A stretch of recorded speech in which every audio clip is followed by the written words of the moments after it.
Quer duplicar o valor da sua assinatura? Agora assinar o Observador dá acesso a todos os conteúdos e benefícios e ainda há uma anuidade ACP Bronze grátis.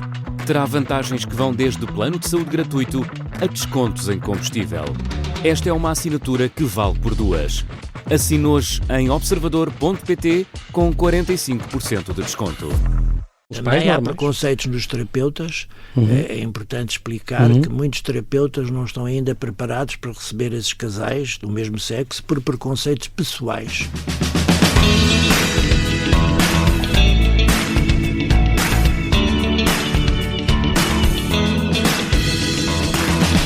Daniel Sampaio diz que foi para a psiquiatria para compreender o amor e a guerra. Com quase 50 anos de prática clínica, a que conclusões chegou? Psiquiatra e terapeuta familiar, catedrático jubilado, há décadas que se dedica por aulas, palestras, consultas e livros ao bem-estar das famílias, dos adolescentes e dos jovens. E sem medo de abordar temas tabu como o suicídio juvenil, a bulimia, a anorexia e agora a homossexualidade. E depois de dedicar um livro às relações heterossexuais, lança Um Amor que Não Se Diz, a vida privada de Luís e de Guilherme, onde reflete sobre o tema da homossexualidade por achar que estamos a assistir a um ressurgimento de homofobia em muitas sociedades, incluindo na portuguesa. E reconhece que a própria psiquiatria ajudou a estigmatizar estas relações. Vamos conversar com Daniel Sampaio, a quem o colega e escritor António Lobantunes chamou o mestre da vida e da lucidez do amor. Na mesa, este seu último livro, um romance sobre o amor. Olá, professor Daniel Sampaio, bem-vindo. Olá, João Paulo. Obrigado por mais uma vez ter aceitado este meu convite. Está atrasado 5 anos, porque a última vez que esteve aqui foi em janeiro de 2020. O tempo passa depressa. Vai falar do telemóvel para o mundo, este livro extraordinário. E queria lembrar só que continua a ser um cat lover. Ainda tem uma gata antiga que tinha, ou essa gata já não existe? Essa gata já não existe, já tinha 14 ou 15 anos quando veio cá. Exatamente, e decidimos não ter mais devido à nossa idade.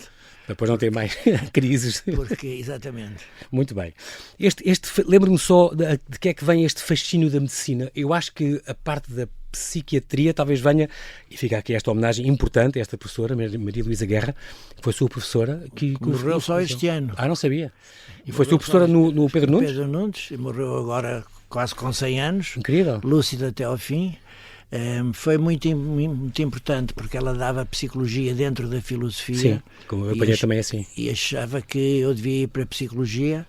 O meu pai, que era médico, achava que a psicologia em Portugal estava no início e, portanto, foi um bocadinho empurrado para a medicina, mas sempre pensando em ir para a psiquiatria, porque sempre me interessei por vários temas. Os dois que sintetizou, o amor e a guerra, continuam-me a preocupar e a interessar. E por que razão há famílias mais felizes que outras? Sim. É uma coisa que sempre o questionou. Quem é que dizia? Era o Tolstói? Todas as famílias são... Era o Tolstói. Todas as famílias felizes são parecidas, as infelizes, cada uma à sua maneira. Exatamente. Mais ou incrível. Menos assim.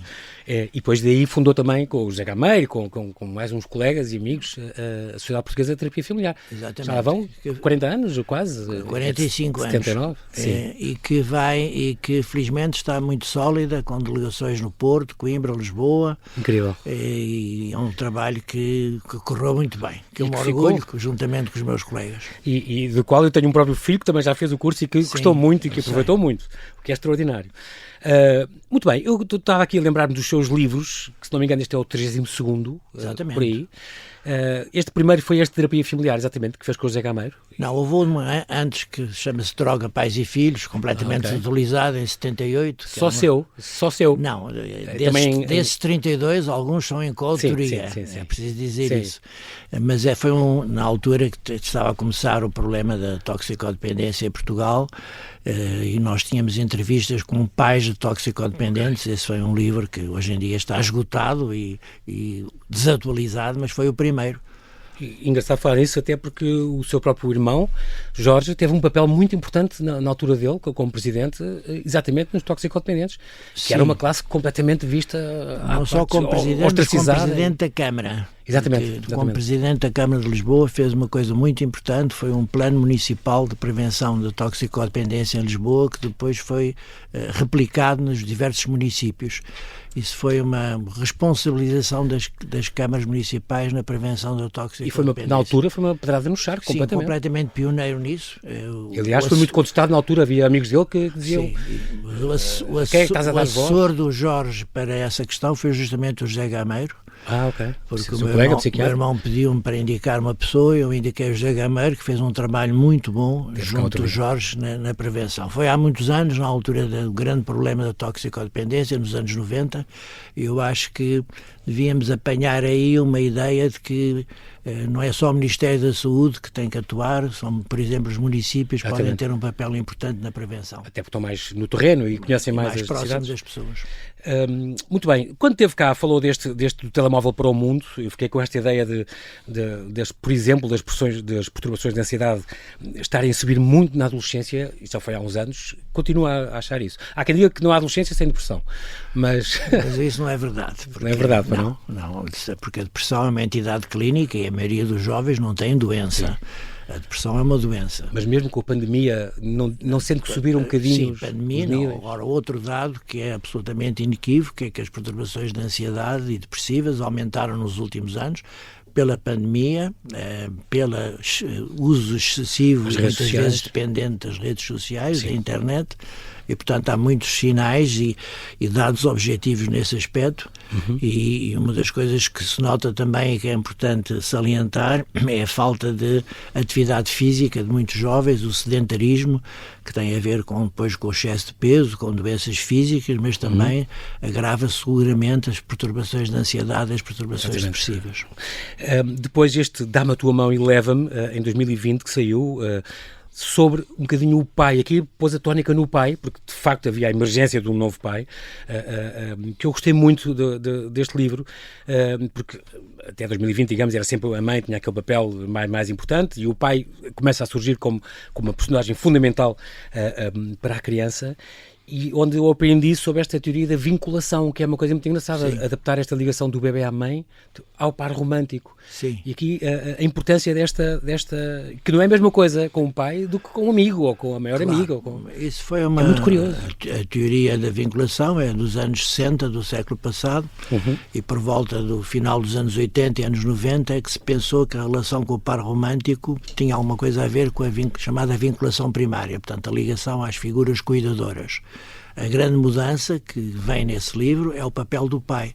Sim. Porque se o João Paulo observar, os pais de hoje são muito capazes de tomar conta de um bebê, coisa que só alguns pais antigamente é que eram capazes de o fazer. E essa capacidade tem hoje o homem jovem que é pai de se ocupar de uma criança a todos os níveis, de mudar a fralda, dar a comida, dar banho. Na minha geração isso era impossível de conceber, e isso é uma conquista importante em termos da criança, poder ter dois cuidadores, esses poderem revezar nesse papel. Infelizmente, as relações conjugais são instáveis, como sabe, Sim. e muitos casais separam-se, mas essa conquista do pai se poder estar próximo do seu filho bebê é extremamente importante. Há uma das coisas que também defende o professor é esta questão da guarda partilhada com a residência alternada, não é? Não faltar... Sim, tem algumas dificuldades logísticas de organização, depende muito de como é que correu o divórcio, claro. Porque às vezes o divórcio é um divórcio muito litigioso e o ex-casal fica muito zangado, Sim. e isso repercute-se nos filhos, mas o que se passava antigamente, eu tive muitos anos trabalhando junto do Tribunal de Família, devido à minha atividade profissional. Tem um livro sobre isso também, muito Sim, bom. E o que se passava é que os filhos ficavam privados de contatar com o pai, com o homem-pai, não é? Porque o juiz tinha a resposta que era sempre de 15 em 15 dias, Sim. fim de semana, e jantar à quarta-feira, e era uma coisa muito estereotipada que fazia com que o pai ficasse afastado dos filhos e, portanto, a residência alternada e a guarda partilhada vincula o pai e a mãe à educação dos filhos, e isso é importante pensarmos essa mensagem. Justamente porque neste momento existe isso, da capacidade do pai de tomar conta de um filho muito pequeno. Os juízes achavam que os pais não eram capazes de fazer isso, hoje em dia também mudaram de opinião, claro. Porque veem que os pais são capazes de o fazer. Claro que sim. Muito bem, depois disso temos aqui o Covid-19, Relato de um Sobrevivente, este que já saiu há 4 anos, porque o doutor, de facto, o professor foi doente de Covid grave, teve nos cuidados intensivos, teve 50 dias internado, às portas da morte, ventilado, em coma induzido, onde teve estas duas valências extraordinárias. estar ver do lado de lá, estar como doente num hospital que conhecia há 50 anos e que se calhar foi tratado por alunos seus. Sim, por alunos meus. Alguns eram meus alunos. E que conta aquela coisa extraordinária da importância das auxiliares que tratavam por meu querido e meu amor. E depois os outros médicos, era o professor e tal. Exatamente. Alguns tinham sido mesmo meus alunos, tinham algum embaraço inicial, mas depois eu tinha que ser tratado como outras pessoas, não tive privilégios nenhuns e ainda bem, porque ter-me-ia sentido muito mal se tivesse uma situação privilegiada. Sim. E portanto foi muito bom ter-me sentido cuidado.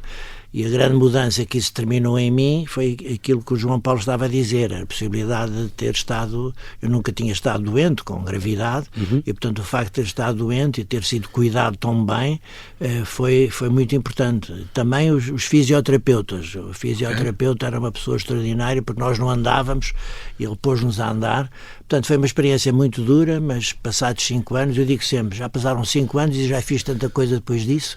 Exatamente. Que isso já está um pouco no passado, mas foi uma experiência que foi muito dura, mas do ponto de vista humano foi uma experiência valiosa para mim. Importante também a nível do SNS e da promoção do SNS. Tem tido muitos convidados que dizem: eu tenho que agradecer e tenho que fazer este agradecimento aqui em público. Muito grato. É extraordinário o profissionalismo da maioria daquela gente. A forma como as pessoas eram cuidadas. E aliás, que o seu pai, Arnaldo, tem muita importância como diretor-geral da saúde que foi, e depois de ter fundado os centros de saúde e que está na origem do uma SNS. Coisa que as pessoas não sabem, foi o meu pai que organizou o Plano Nacional de Vacinação, com algumas mudanças. A estrutura foi feita pelo meu pai nos anos 50. E foi na altura algo de muito pioneiro também. Muito bem. Amar é, sobretudo, cuidar do outro. Foi uma coisa que eu aprendi também com este seu livro. E depois comove muito esta coisa da sua chegada à casa, e eu conheço a sua mulher também, e ver aquela coisa de não querer assustá-la, não querer... Estou mesmo a vê-la sair do carro e a fazer-se forte e custar imenso. Exatamente. Mas para ela não perceber que... Pronto, ansiosa por se faltasse alguma coisa e depois gosto do que diz, tornei menos evitante. É engraçado isto, que aprendi consigo, esta questão das pessoas, no que diz respeito às relações, serem seguras, ansiosas ou evitantes, aquelas que são autossuficientes, sentem-se bem consigo próprias. E o professor era um bocadinho assim. Sim. E agora hoje é um bocadinho... Já nos conhecemos há uns anos, deve achar que eu estou diferente. Mas acho que as pessoas... E aliás, vamos falar disso no tema do livro que o traz aqui. É muito importante, porque as coisas de facto mudam também, e mudam com o tempo. Este, para tão curtos amores, tão longa vida, então, é mais um livro, antes deste que vamos falar hoje, sobre a história de um amor heterossexual, com 50 anos. Porque é que há casamentos que duram até à morte dos cônjuges? Eu lembro-me sempre de casamentos que duram, como o seu, por exemplo, há mais de 50 anos, que fez as bodas de ouro há uns anos. Eu lembro sempre do cardeal... Vamos festejar agora os 55 anos. É extraordinário. Dos parabéns, desde já. Eu lembro que ouvi uma vez o cardeal Sean O'Malley, que fala português, que foi conselheiro do Papa, um capuchinho, de contar de uma homilia aqui em Lisboa, que uma vez perguntaram a um casal com 50 anos e perguntaram: qual é o vosso segredo? Perguntou ele ao casal. E o marido assim, é uma técnica muito simples. Eu sempre me encarreguei das questões grandes. E a minha mulher sempre tomou conta das questões... Como é que é? Eu sempre tomava a decisão nas questões grandes, importantíssimas, e a minha mulher nas questões mais pequenas. E até agora nunca houve questões grandes. Dizia ele. E por isso duramos 50 anos. Felizes os dois. É assim, mas hoje em dia as coisas tendem a ser muito igualitárias. Sim.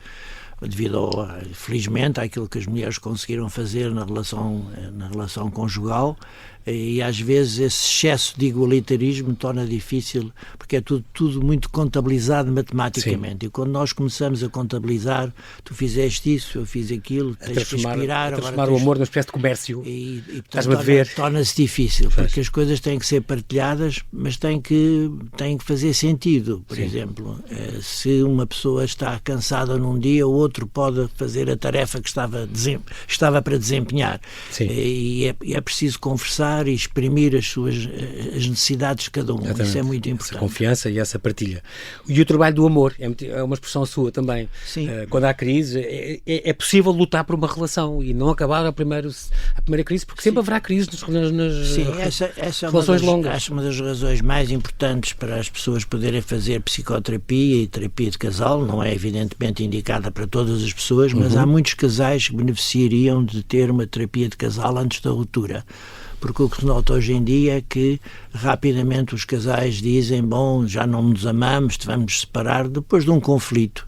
E às vezes é preciso fazer uma pausa e pensar, bom, vale a pena continuar a terapia de casal, que infelizmente não existe no Serviço Nacional de Saúde, praticamente não existe, porque são terapias que demoram muito tempo, não se pode fazer uma sessão com um casal em menos de 1 hora e um quarto. Na pressão que existe nos serviços de psiquiatria e psicologia, é difícil esse tipo de abordagens que existem no privado, mas às vezes há muitos casais que eu penso assim, bom, se tivessem tido uma oportunidade de ter feito uma terapia de casal ou uma terapia familiar, muitas das crises que nós estamos hoje em dia a tratar podiam ter sido prevenidas. Eu perguntei a um colega seu aqui, uma vez, exatamente sobre isso, se as pessoas também recorriam ao consultório, não só quando as coisas estão em crise. Ele dizia, de vez em quando recorrem, e conheço alguns que vão, quando não é preciso haver uma grande ruptura, um grande problema. Vão e como se fosse manter a relação e dar ideias, porque de facto os psiquiatras têm ferramentas, os terapeutas, que podem ajudar as pessoas, mesmo quando está tudo bem, não é? Infelizmente tenho que fazer esta confissão, João Paulo, os psiquiatras jovens não estão muito virados para a psicoterapia, que é uma pena. É pena. Porque se reparar, são ótimos psiquiatras em termos do diagnóstico, receitam medicamentos, mas enviam para os psicólogos, o que é bom para os psicólogos, mas eu acho que nós na formação do psiquiatra devíamos trabalhar também um pouco a formação em psicoterapia, e noutros países do estrangeiro é obrigatória a formação em psicoterapia do psiquiatra. Isso é importante. E também ajuda muito, outra coisa que aprendi com este seu livro, a construção de um património comum. Sim. Muito bonita esta ideia de vez em quando, como o professor vai à florista, a Benfica, como o José, as pessoas construírem um fim de semana fora os dois, um jantar só com os dois, uma viagem. Isso é fundamental. De vez em quando, o tal construir o património ajuda muito depois a segurar uma relação, não é? Ter estes momentos só para os dois. Às vezes longe dos filhos até, que é muito importante. E também me lembro sempre do João César das Neves, que dizia uma coisa que é, quando nós casamos com 4 pessoas, a pessoa que nós achamos que ela é, a pessoa que realmente ela é, quando nós passamos a viver com ela, percebemos, mas tu desarrumas os chinelos todos os dias e não chegas ao fim da pasta de dentes, aquelas coisas que podem dar problemas. E depois a pessoa que ela foi e a pessoa que ela vai ser, porque as pessoas mudam e, portanto, e é engraçado essa ideia de facto, há ali várias pessoas. As pessoas vão evoluir, já não és a pessoa que eu namorei há 20 anos. Sim, a relação vai-se modificando. Pronto. Os casais jovens é importante explicar que a paixão não é muito duradoura, é efêmera, e depois tem, como dizia há bocado, tem que haver um trabalho do amor e a construção de uma relação amorosa que demora algum tempo.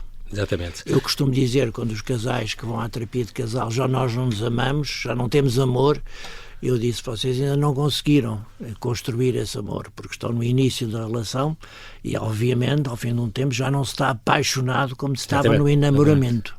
Sim. Por exemplo, o cérebro mostra isso, porque o cérebro, quando estudamos o cérebro da pessoa enamorada, a ativação de circuitos cerebrais que são diferentes ao fim de algum tempo.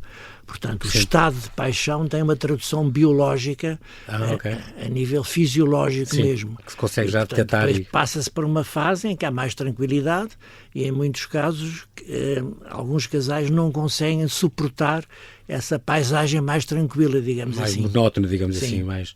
Porquê este livro, professor? Sempre houve relações homossexuais.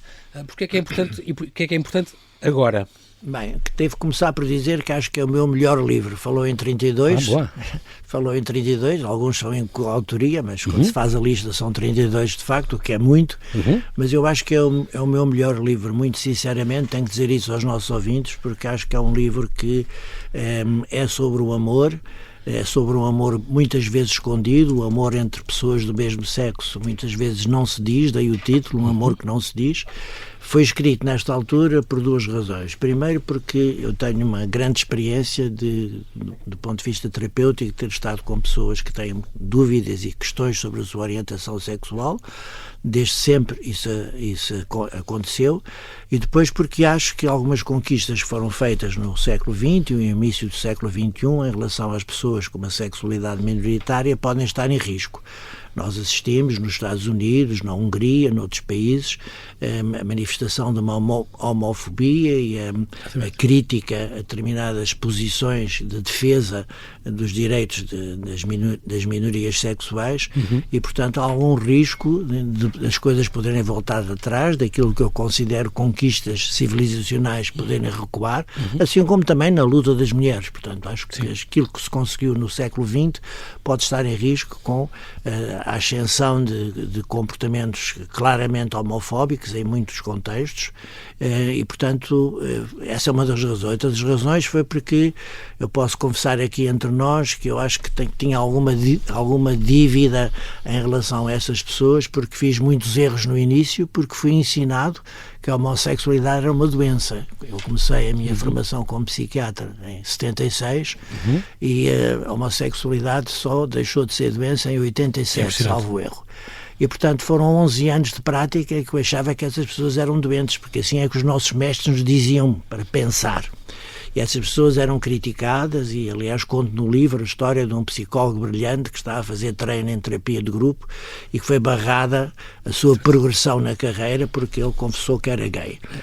E, portanto, um grupo analista, certo? É um grupo analista. Que era muito bom e... Era o melhor. Era claramente o melhor. Depois é impressionante, foi discriminado por causa disso. Depois teve a necessidade pessoal de dizer eu sou gay, quis afirmar-se, coisa que na altura surpreendeu muitas pessoas. Mas depois foi-lhe completamente barrado o acesso à profissão de grupo analista, terapeuta de grupo análise. Isso me impressionou muito, essa história. Eu fui protestar, mandaram-me calar e, portanto, ao longo da minha vida, sobretudo nos primeiros 20 anos da minha prática, eu cometi alguns erros, considerando que era uma doença e tratando os sintomas da depressão e ansiedade, sem perceber que esses sintomas de depressão e ansiedade eram devidos à discriminação e ao estigma de que essas pessoas eram alvo. Porque o principal problema, esse livro é um livro contra a homofobia. Eu acho que é um livro sobre o amor. Eu pretendi mostrar que o amor é exatamente igual e que os casais do mesmo sexo têm os mesmos problemas que os casais heterossexuais. Portanto, quero afirmar isso muito claramente. Mas é um livro em que se pretende dizer que a homofobia continua, evidentemente muito menor de quando eu era jovem, no tempo da ditadura. Houve em 2010 o casamento entre pessoas do mesmo sexo, que foi muito importante. Todas essas conquistas, mas a homofobia continua como uma ferida social. É uma chaga. Exatamente, porque a homofobia não é um problema individual, é um manto de obscurantismo que se lança sobre essas pessoas e a reação a este livro tem sido muito curiosa, porque eu sou um autor conhecido. E o livro que referiu, Para Tão Curtos Amores, Tão Longa Vida, teve 6 edições, portanto as coisas correram muito bem. E neste livro o que eu sinto é que muitas pessoas heterossexuais criticam eu ter escrito este livro, que isso surpreendeu-me. Porque continuam a dizer que, como eu tenho muitos leitores jovens, que este livro pode fazer mal às pessoas. E isso é uma ideia que eu quero continuar a combater e essa ideia justifica o livro. Exatamente. Neste é um feedback muito raro. Não teve o feedback imediato como teve nos outros. Neste atrasou-se um bocadinho a reação das pessoas, reparou que havia aqui e as pessoas não tiveram cuidado em se pronunciar, ou pudor em pronunciar. Sim, porque é um tema que continua a ser difícil. Sim. E é um livro que tem sido muito bem recebido na comunidade LGBT, isso era de esperar, porque fala do amor e, portanto, é compreensível. A relação dos ditos heterossexuais surpreende-me, porque tenho recebido e-mails e mesmo mensagens de pessoas que diziam não vou comprar o livro devido ao tema, não devia ter escrito sobre isso. Isso é muito mau, porque, por exemplo, este livro eu acho que é muito importante ser lido por pais que têm filhos adolescentes. Porque, como o João Paulo viu, este livro tem uma parte que é passada na adolescência dos protagonistas, do Luís e do Guilherme, que é uma fase decisiva, porque é a fase do coming out, a saída do armário, em que a pessoa tem que se afirmar. O heterossexual não precisa dizer nada, porque a gente está à espera que ele seja heterossexual. É por defeito, digamos assim. A pessoa que é homossexual tem que dizer eu sou diferente. Exato. Supor um Tomás de 17 anos, começam a perguntar, então a tua namorada não apresentas uma rapariga, ele tem que dizer a certa altura, tem que dizer eu sou diferente, como aparece no livro. Isso é muito importante para os pais. e para os professores lerem este livro. Porquê? Sim. Porque há muitas mensagens, às vezes até bem intencionadas. Então não traz uma namorada, sim, então estás aqui sozinho, vejo-te no pátio sozinho, deve haver um problema com uma rapariga, não é? E esses comentários, para quem está nesse podem processo de construção, sim, involuntários, às vezes até bem intencionados. Mas que é complicado. Mas para uma pessoa que está em construção identitária, que está a definir a sua identidade sexual, são comportamentos que não são bons. E, portanto, nós devemos ser muito prudentes nos adolescentes acerca de comentários sobre o seu amor e a sua sexualidade. Exatamente. E esse livro também é um alerta sobre isso. Acha que um bom resultado deste livro seria, nem que fosse só um adolescente, perceber que devia afirmar-se, devia aceitar-se e devia comunicar isso? Paulo, ficaria muito satisfeito se isso acontecesse. Se alguém lesse o livro e dissesse eu tenho este problema, eu tenho que afirmar, porque a intervenção terapêutica, nós chamamos de intervenção terapêutica afirmativa, porque ao contrário do que se pensava há uns anos atrás... Não repressora, por oposição à repressora. Há uns anos atrás nós achávamos que devíamos tratar os sintomas, porque de facto estas pessoas têm mais perturbações de ansiedade e depressivas e mais tentativas de suicídio do que as outras pessoas. Claro, isso é um dado inequívoco. Sim. Mas nós tratámos os sintomas, quando o que é importante é trabalhar o íntimo da pessoa e ajudá-la a afirmar-se. A terapia chama-se mesmo uma terapia afirmativa, porque a pessoa tem que sair do armário e dizer eu sou diferente, eu quero ser diferente, e depois passar até por diversas fases que vêm descritas no livro, e a essa altura não ter problema nenhum. E é fundamental, por exemplo, que figuras públicas possam dizer eu sou primeiro-ministro ou sou presidente de uma grande empresa e sou gay ou sou lésbica.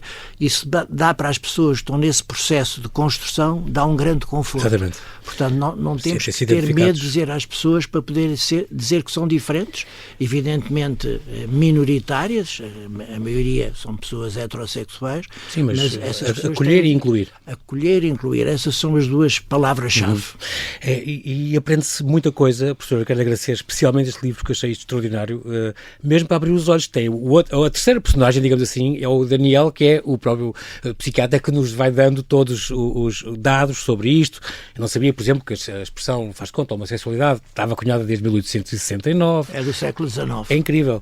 E uma das coisas que choca muitas pessoas, ainda ontem no jantar isto foi falado, onde eu tive, esta do Alfred Kinsey, de 1948. Portanto, isto é uma noção com quase 70 anos que diz a sexualidade pode mudar ao longo da vida. Sim. Ele fez aquela escala dos 0 aos 6, não é? Escala desde 15, os comportamentos. Exclusivamente hetero até exclusivamente gay. E há pessoas predominantemente heterossexuais, mas têm relações homossexuais e vice-versa, e acho que mudam. E as pessoas, tudo muito espantado ontem no jantar, diziam, não, nasci assim, vou ser sempre assim. As pessoas mudam, é óbvio. Há pessoas que são sempre assim. Isso não me assustou nada, acho que é possível. Há pessoas que mudam. E o livro tem uma personagem propositada, que é o Luís, que, enfim, tinha algumas fantasias com os rapazes na sua adolescência, mas depois casou e amou a mulher, eu acredito nisso. Sim. Acredito que construiu com a Catarina, que é a mulher dele no livro, casou, fez um casamento, fez uma festa, foram viver juntos, foram felizes. E depois encontrou o Guilherme no final do livro. Isso é perfeitamente possível. Eu tenho tido pessoas ao longo da minha prática clínica a quem isso acontece. E não devemos censurar as pessoas por isso acontecer, porque isso é qualquer coisa, a orientação sexual, talvez seja um tema dos meus próximos livros. Mas é um mistério, não é? É um grande mistério. Continua a ser um mistério. É um grande mistério. Porque é que umas pessoas são heterossexuais. O amor é um mistério. Sim, não essa é a grande questão. Essa é a grande questão. Estás resposta, comecei a dizer isso, o amor e a guerra, não é? De compreender. É difícil. É de compreender, mas é importante aceitarmos que há pessoas que são diferentes. Sim. E não temos que criticar por serem diferentes. Temos que aceitar porque, se quiser, nasceram diferentes. Isso agora é uma grande especulação, se já se nasce homossexual ou não. Chegou-se a procurar um gene. Sim, e provavelmente poderá haver algum fator genético, não nego isso, mas não se sabe, portanto não interessa nada andar à procura disso. Agora, o que é interessante é que algumas pessoas que são homossexuais na idade adulta já em criança se sentiram diferentes, e por isso eu pus a personagem do Guilherme um bocadinho diferente do Luís, para justamente perceber que pode haver diferenças no nosso comportamento sexual e na nossa identidade ao longo da vida. E pô-los um a nascer nos anos 50, outro nos anos 60, com esta década de diferença, um bocadinho para fazer tudo no século passado, porque agora já é tudo diferente, com os grinders e com... Isso foi uma dificuldade do autor, porque o autor ainda não estudou suficientemente as aplicações. As aplicações são muito importantes na sexualidade. Hoje em dia é o que domina muito o mundo gay, os grinders também dos hetero. Portanto, as aplicações, a internet revolucionou tudo, toda a nossa comunicação e também as relações, aplicações de encontro foram muito modificadas. E eu não tenho suficiente experiência clínica ainda, portanto situei no século XX, primeiro foi o século da minha juventude e da minha maturidade e portanto tenho... E depois fala também no liceu, no tempo, o Vieira, no seu colega de liceu. Esse foi o meu primeiro contacto com um rapaz homossexual. E que no Estado Novo podiam ser presos e eram atentado ao pudor. Suspenso e falou-se muito disso na altura. Portanto, toda essa perspectiva do século XX achei que era importante mostrar aos leitores, e sobretudo aos leitores mais jovens, porque o João Paulo tem filhos jovens e com certeza sabe que nós às vezes temos dificuldade em passar aos filhos coisas que se passaram para trás, porque eles tiveram uma vivência, felizmente para eles, de democracia completamente diferente. Portanto, é bom dar uma perspectiva histórica desta questão, achei que podia ser interessante. É engraçado porque também faz este historial destas ideias que sempre houve, desde os gregos, a homossexualidade, e agora exprimem-se mais, talvez. Passa também pela Inquisição, que teve cá quase 3 séculos, quase 300 anos, onde teve aquele problema grande de se tornar um pecado e achar que os homossexuais era uma heresia e era um pecado, isso andou tudo para trás. E depois tivemos o Papa Francisco, que deu uma abertura muito grande e que disse que a Igreja é de todos. Esta é uma frase muito simples, mas de enorme importância, quando veio cá, que a Igreja deve acolher. Sim. E, portanto, em relação aos homossexuais, ele teve essa mensagem extremamente importante. E dizia, que sou eu para condenar, eu não vou julgar pessoas que são feitas assim e os pais têm que os amar, exatamente. E é incrível que só em 74 é que passou a não ser doente. Em 73, digamos assim, tirou-se do catálogo das doenças, da DSM. 83 foi descriminalizada só 9 anos depois do 25 de Abril, portanto. Não conhecia esta homossexualidade egodistónica, que são aqueles que não se aceitam, não é? Há pessoas assim. Sim, isso foi um diagnóstico. Ouviu falar com certeza no DSM. Sim. DSM, que é o Diagnóstico Estatístico das Doenças Mentais, que é uma classificação americana que é usada em todo o mundo, e introduziu-se essa noção, hoje em dia extraordinária, que era a homossexualidade egodistónica. Egodistónica quer dizer que não está de acordo com o eu, eram aqueles homossexuais que não se aceitavam. Não se aceitavam, sim. E depois houve um americano, que está descrito no livro, que disse, bom, isso não faz nenhum sentido, vamos retirar completamente, mas foi um movimento difícil de fazer. E por isso é que eu acho que a psiquiatria tem responsabilidade na estigmatização dessas pessoas, porque as considerou doentes durante muito tempo, desde o século XIX, claramente. Um grande psiquiatra, Krafft Ebing, que descreveu a homossexualidade como doença, e depois muitos autores posteriormente, e portanto a psiquiatria, como se diz em linguagem simplista, não fica muito bem neste retrato, porque estigmatizou, eram consideradas pessoas doentes. Felizmente hoje em dia isso não se passa, embora em Portugal, isso também vem no livro, ainda se façam algumas terapias às escondidas. Que é proibido? É proibido, é crime. É crime. De reconversão sexual. Exatamente. Mas ainda se fazem às escondidas. É extraordinário.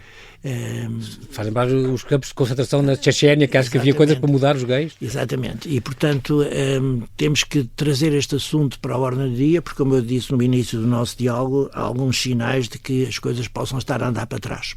Esta questão da homossexualidade primária e secundária tem a ver com, por exemplo, eu conheci uma mãe que tinha 2 filhos gêmeos verdadeiros e eu conheci-os aos 5, 6, 7 anos, professor, e um era completamente, digamos que está sempre com os sapatos da mãe, punha o batom da mãe, maquilhava-se, brincava com bonecas. Sim. E o outro, futebol e carrinhos, e era o que ele jogava. E está há 20 e tal anos.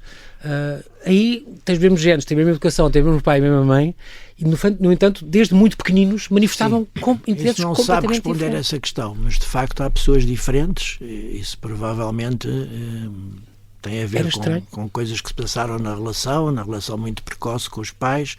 Não sei responder a essa questão, mas de facto, há pessoas que manifestam a sua homossexualidade só na adolescência, mas como eu dizia há bocado, alguns dizem para trás que se sentiram diferentes, e justamente isso vê-se muitas vezes nas tradicionais brincadeiras dos rapazes e com as raparigas. Portanto, há ainda muito a estudar do ponto de vista científico, sabe tudo, não se conhece. Mas o que se sabe do ponto de vista da psiquiatria e da psicologia é que estas pessoas precisam de facto de ajuda, no sentido que falámos há bocado, no sentido de poderem dizer que são diferentes. Essa é uma questão importante. Fez muita impressão aquilo que também refere no seu livro, de aceitar ter no seu consultório filhos e pais que dizem: cura o meu filho, e os filhos dizem: eu queria-me curar disto, professor. Sabe que isto ainda acontece. É extraordinário. Ainda acontece. Curar isto no meu filho. Porque essa ideia teve muito campo, foi muito explorada a ideia da doença. E é claro que é difícil para um pai e para uma mãe ter um filho homossexual. Sim. E a homossexualidade não é uma opção, é um percurso. Exato. E, portanto, há pais que ficam chocados com isso, e os pais precisam de ser ajudados também a perceber que têm um filho diferente daquilo que tinham aspirado. Agora, temos que rapidamente dizer que não há uma doença, que podemos acompanhar. É muito importante aí a terapia familiar, porque nós fazemos o acompanhamento individual da pessoa que tem essa questão de orientação sexual, mas damos apoio aos pais, porque há uma adaptação também da família. E aí é um campo em que a terapia familiar pode ter um papel importante. Na terapia familiar, consultas de terapia familiar, sempre acolheu casais homossexuais também? Sim, sobretudo nos últimos anos. Sim. Sobretudo nos últimos anos. Porque também tem problemas como os outros. O professor diz que a única coisa que varia é as tarefas em casa, porque normalmente os casais homossexuais, aí está mais dividida a partida. Sim, porque os casais heterossexuais de homem e mulher, há muito essa questão. Claro. Tu tens que cozinhar às segundas, quartas e sextas, tu tens que cozinhar às terças, quintas e sábados. E isso, aliás, é um caso concreto que eu segui de um casal hetero que tinha essa questão, tinha que fazer tudo exatamente igual. As tarefas. Essa questão não se põe nos casais do mesmo sexo, as coisas são divididas de uma forma mais natural. Simples. E as questões dos casais são exatamente as mesmas, são as questões do ciúme, as questões do poder, da relação, da distância, do afeto, da sexualidade, são exatamente as mesmas. Há uma diferença importante que tem a ver com aquilo que falámos anteriormente, que é do coming out, porque habitualmente o casal hetero tem uma história conhecida de como é que foi a rapariga, que namorados é que teve, como é que se deu com a família, e do rapaz a mesma coisa. Nos casais no mesmo sexo, a história muitas vezes é diferente. E nós encontramos casais em que a família de um acolhe completamente o companheiro e a família do outro não acolhe. E portanto, isso dá uma dinâmica difícil para o casal, que é o Tomás, vamos supor, leva o companheiro à casa dos pais do Tomás, é tudo muito bem recebido, ele dorme lá em casa, e depois o Alberto, que é o companheiro, não fala do Tomás e faz tudo às escondidas. E como imagina, portanto, quando eles estão um com o outro, isso é atirada, então tu és aceito na minha família, eu não sou. Portanto, nós temos que trabalhar numa terapia de casal, temos que trabalhar sempre como é que foi o processo de construção da identidade na adolescência e no início da idade adulta. O nosso tempo acabou, mas eu queria só ressaltar uma ou duas ideias. Esta de que este mito de que é errada a ideia que os casais do mesmo sexo são mais infiéis. Sim. Portanto, o desejo de uma relação estável é igual e, portanto, fez estudos, e aqui fala no seu livro, casais homossexuais casados há 20, 30, 40 anos e, portanto, e que acaba por pesar o mesmo quando há infidelidades dos dois lados, também é exatamente igual nos heterossexuais.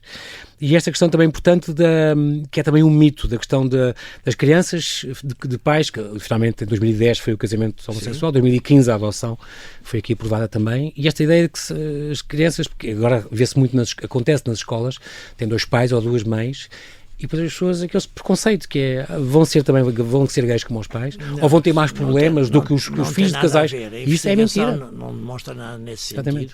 E que não são mais ansiosos, nem são mais... É mais uma forma de preconceito. Sim, exato. E que não têm mais problemas por causa disso, nem mais ansiosos, exatamente igual a uns pais normais. Também há preconceitos nos terapeutas. É importante explicar que muitos terapeutas não estão ainda preparados para receber esses casais do mesmo sexo por preconceitos pessoais. E temos que fazer um trabalho de formação específica. Também dos próprios terapeutas. Exatamente. Muito, muito importante. Professor, o nosso tempo, já não tenho mais tempo, mas de facto foi uma conversa muito importante. Este livro, última coisa, diria, e é recomendável até a miúdos, a partir dos 15 anos, deviam ler. 15 anos, exatamente. 15 anos é uma idade boa para, para lhes oferecer. Para ler este livro. Porque exatamente. É muito informativo, também explica muito o que está aqui por trás. E se calhar muitos vão se rever em muitos pontos destes e, portanto, pode de facto ajudá-los. Quero agradecer muito mais uma vez, professor Daniel Sampaio, esta sua vinda aqui ao Rádio Observadores, para que agora não passe outros 5 anos até o revermos.